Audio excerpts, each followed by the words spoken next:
takes me a little extra time to come out of meditation. I'm sure you know what I'm talking about. So we'll kind of ease into our time this morning. We have one of the laws that Eric Butterworth refers to as the Great Law. Okay, Eric, all caps in the book, the Great Law. Like, pay attention. So, we'll pay attention to the law of compensation, is the one we're working on today. For those of you that haven't been with us before, all of this, these latest talks and co-creations, as I call them, come from discover the power within you. And that is exactly what I have found I do every time I go through this volume, is find something new that I didn't really understand before, or I've got a new take on it because I'm in a new place in consciousness. I didn't really get that before, or I didn't want to. That's always part of it. And so the law of compensation is one that's very interesting to me. And part of the reason it's interesting to me is I think that I, over the years, have thought that karma was in fact the law of compensation. And you may say, well, isn't it? Now, karma is part of the Hindu philosophy. And karma is a word that we in New Thought, in particular Unity, I've seen it and I've done it myself, throw around a lot. Well, it's just karma. It's karma. That's the way it has to be. And that is not at all Unity's interpretation or use of the term karma, especially as it relates to the law of compensation. So we can kind of put a hand in glove with the law of compensation and karma if we understand that there's a significant difference between the Hindu belief in karma and what Jesus preached as it relates to karma. Now both the law of compensation, which I will put under the umbrella for right now of karma, meaning cause and effect, are laws that we as Christians and the Hindus share an understanding that what you do now, you will pay for in the end. There's a cause and effect. There's a beginning and an end. Butterworth is very clear on giving us an understanding of the difference between the two. And I'm going to read this to you because I want to make sure that we get this. On the surface, the doctrine of karma would appear to be the equivalent of Jesus' teaching of the law of compensation. But there's a vast and irreconcilable difference. The Hindu concept centers its attention chiefly on man's past and his ultimate destiny. There is little or no hope or promise of freedom for today. There is little or no hope, Karma becomes a cycle of penalty and retribution that continues on, one incarnation to the next. The individual is chained to a relentlessly moving wheel by the accumulated sins of past lives. Whoa, I think I'm 2 inches shorter. That's a lot to bear. And yet we cheerfully, and I've done it myself, throw out, well, it's just karma. You know, I got to pay my debt. When you look at it the way the Hindus look at it, and you experience it the way that they live it, life is a series of things that you do in order to reach a good ending. And you say, well, that's not so very different than what we do. We try and live good lives in order to reach a good ending. Here's the difference. The essential difference between Jesus' teaching and the Hindu concept is the divinity of man. The Hindu is working toward the same goal as that which Jesus taught: oneness with God, self-realization and purification of the soul. However, the Hindu is working to reach the divine, while Jesus taught that man is already divine. And it is in that divinity, that is our great discovery. That's the great news that Jesus brought us. There is the freedom today to come up higher in consciousness and change the way you are thinking. To take away those limiting beliefs that say, oh, Nothing I can do about it, just the way it is. Or the classic, I'm only human. Or, it's just karma. There's nothing I can do about anything. I have this to live. It's the debt that I'm carrying forward. The divinity of man allows us to immediately go to a higher level of consciousness and to have the choice of understanding our divinity and using that to transcend, translate, and transform our everyday lives. Do you feel and understand the power of knowing your divinity? I ask you to really reflect on that. Do you understand it? Do you trust it? And do you believe it? Because when you know that you have the divinity within you, you can always, always choose to come up higher in consciousness and literally change the way you are living your life. Or you can say, no, none. In which case, we do this cyclical suffering mode. We choose the suffering. We choose to go down and up and up and down and down and up and be in a cycle of suffering when we don't have to choose that. The news about the law of compensation is, in fact, Jesus' message. The law of compensation says, we are divine. We, you, me, all of us are divine. And yes, we are all working toward a better, fuller life. But because you've done X here, does not mean that you have to suffer that consequence here. You can do X here, you can come up higher in consciousness, and then, this is the kicker, this is where the rubber meets the road, this is the fifth principle, and then you do good works. And then you do good works. And some people, including Butterworth, say the good works are a way of paying off on the debt or the, quote, sin or the evil that you created in this instance. So when you rise up in consciousness, you automatically come at life from a higher level, from a greater awareness and a deeper faith. You come at life that way, and you have a loving compassion for yourself and all you meet. And your whole being takes on the mode of doing good, of being compassionate, of loving your fellow man and loving yourself.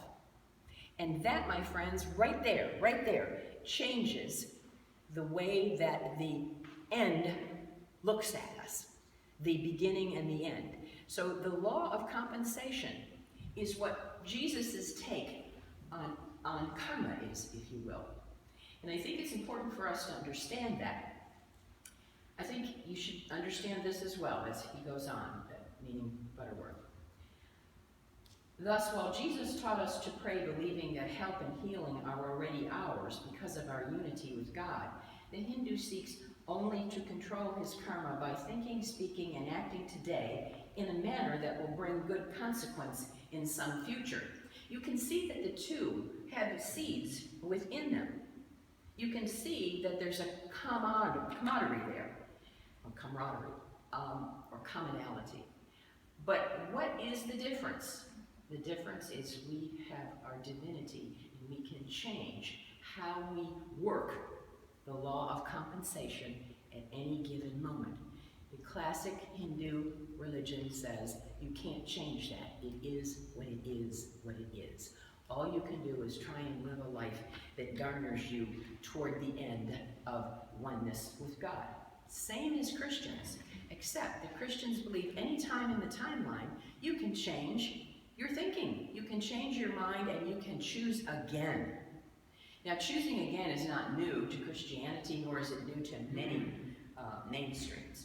My point in bringing this up and really going here with Butterworth on this is very often we use karma, or the word, or the thought process, as an excuse not to choose differently. By giving in to the thought process, well, it's just how it's got to be. That's it. That happened to me then, and that's what's going to happen to me now. And that is not at all what Jesus' teaching is about. So I'm bringing that to you this morning because I think it's very important. It is a significant part of the law of compensation. Law of compensation says this, and this is where it really is something that you will want to pay attention to. Every sin must be atoned for. All karmic debt must be paid. However, the choice is ours whether we work it out in a cycle of retribution through prolonged suffering in the furnace of affliction, says Butterworth, or whether our payment of debt is through the discipline of rising above the consciousness from which the act was committed into the freedom of spiritual understanding where we go and sin no more. You all know that expression, I'm sure. This is what Jesus called forgiveness. Go and sin no more. In other words, don't repeat. Come up higher. Move through life from a higher level of consciousness, from a sense of freedom, knowing your divinity. This isn't an acceptance game, folks. This isn't just, well, I drew this lot. How come he got lucky and I didn't? That's a violation, if you will, when you think like that, of the law of compensation. God is not a capricious Lord, God. He doesn't hand it out to someone over there and doesn't give the same to somebody over here. That is not God. That's us violating the law of compensation when we say, gosh, how did they get so lucky?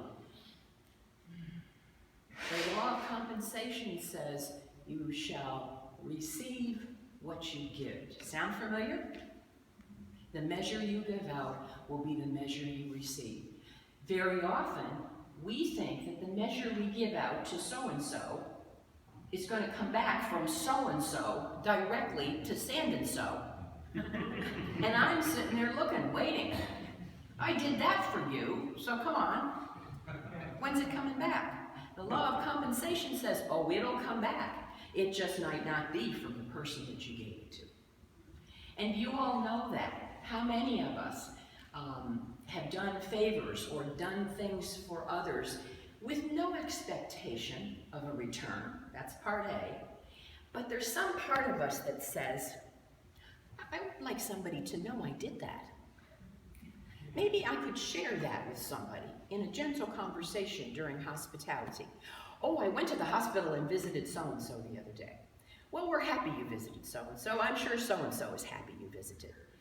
But why did you feel the necessity of telling anyone that? Because you want a little to come back. You gave out, so now you want it back. That's a violation of the law of compensation. You can either live the law or you can break the law. And Butterworth calls that's our judgment day. And we get to have judgment day and every minute. You live by the spiritual law or you break the spiritual law. Choose. Choose whom you will serve. And some of us will say, oh, that is just so too much to bear. Well, I'm sorry, but you signed up for that, or you wouldn't be sitting in these seats. So I don't have a lot of compassion around that. Again, I just violated the law of compensation. Because I don't have compassion, oh, I'm going to receive a lack of compassion somewhere down the line. And 9 times out of 10, my lack of compassion comes from me, for me, not from outside of me. It's when I think broken thoughts, or when I don't think there's enough of, or not good enough. You know those thoughts. You are breaking the law of compensation. Remember, it's what we put out there to others. It's what we give, so shall we receive. And it's as we give. It's not that we give, it's not how much we give or how little. It's as you give, meaning it's a verb. As you give. Keep going, keep going. Go the second mile, go again, give again, give again. And the law of compensation says you will receive. It may not be anything like what you expected. It may not look like what you expected from the person you expected. But you know it's coming. Everyone in this room has experienced the law of compensation working through grace, where you have received something, quote, unexpectedly. I got a check in the mail from and I didn't expect it.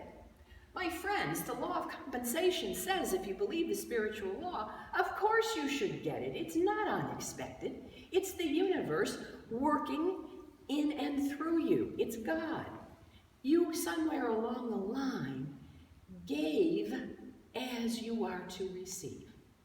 So the next time you feel called upon to express the good that you have given someone else, I ask you to just simply say to yourself, I know I did that, and I'm glad I did it, and that's a good thing, without any expectation of anything coming back.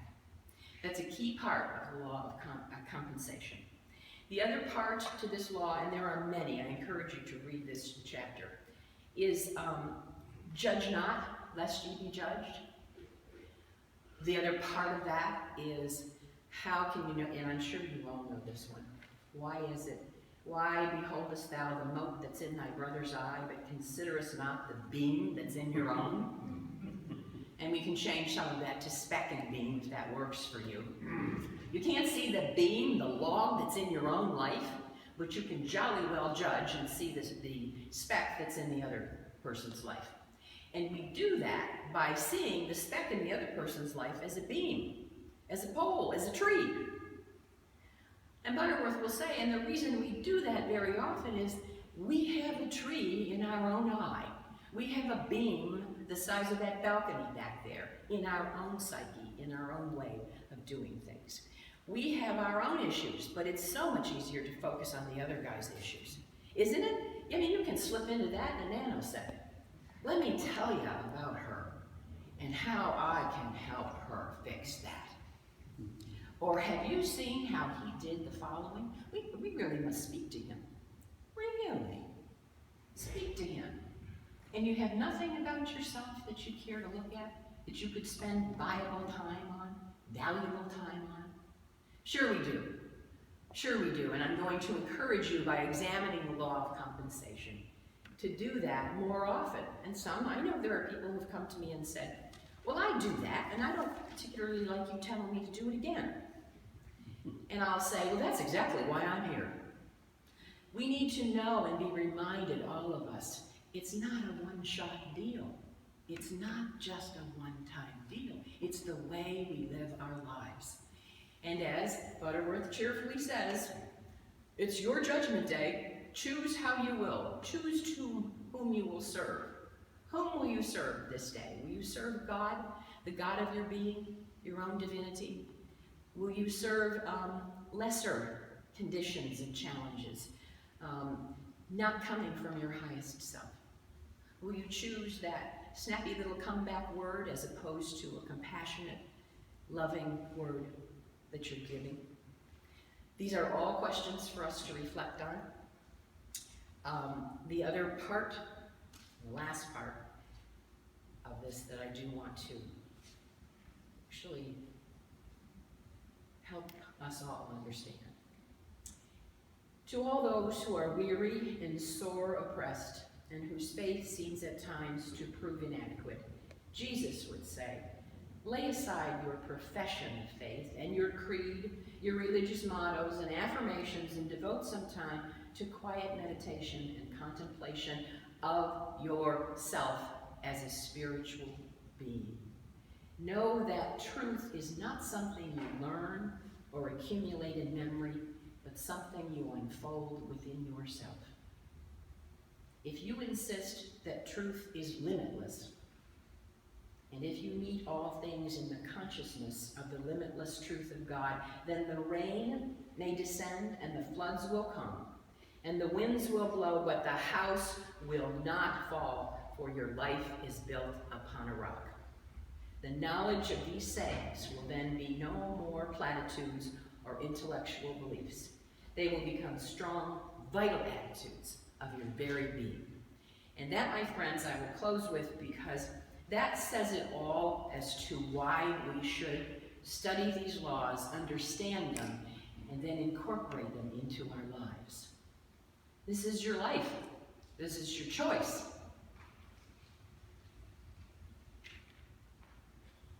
This is it.